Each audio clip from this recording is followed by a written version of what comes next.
Salam, tak tergoyahkan. Mari kita bangun keberanian, melalui Yesus pun kembali.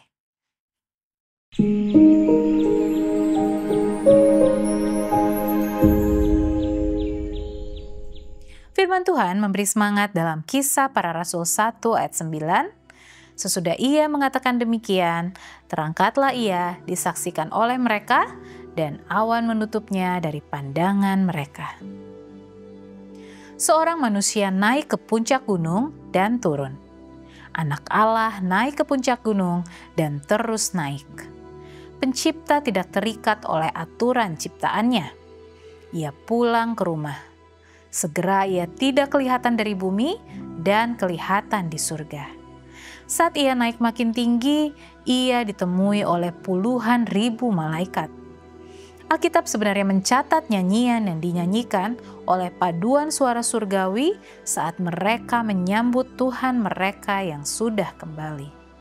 Daud menggambarkan pemandangan itu dalam Mazmur 24. Para malaikat terbagi dalam dua kelompok. Satu kelompok menyanyikan melodi, bertanya, dan yang lain menyanyikan respon yang senada. Paduan suara malaikat yang tak terhingga jumlahnya itu berkumandang di seluruh surga. Angkatlah kepalamu, hai pintu-pintu gerbang, dan terangkatlah kamu, hai pintu-pintu yang berabad-abad, supaya masuk Raja Kemuliaan. Dengarkan ketika satu kelompok malaikat bertanya dalam sebuah lagu, siapakah itu Raja Kemuliaan?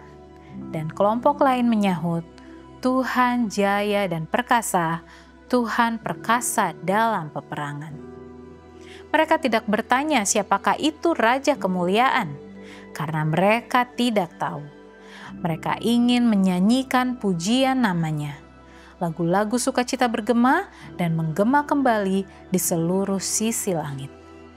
Pintu-pintu gerbang di langit terbuka lebar, dikelilingi gema pujian para malaikat yang mempesona.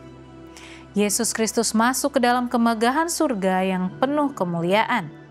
Bapanya berdiri di hadapannya dengan tangan terbuka lebar.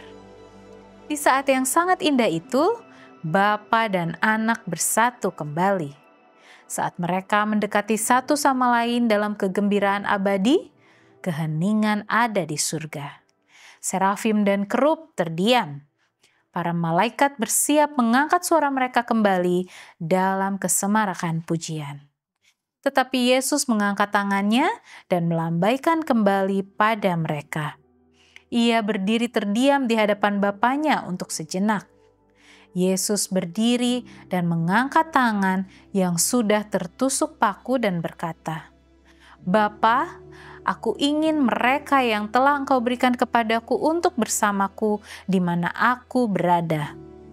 Aku tidak dapat menerima sambutan hangatmu atau pujian para malaikat sampai aku mengetahui bahwa karena salib Kalvari, karena pengorbananku, para pengikutku di bumi akan berada di sini bersamaku kelak. Bapa menjawab, Anakku, pengorbanan itu diterima. Para malaikat menyanyi kembali.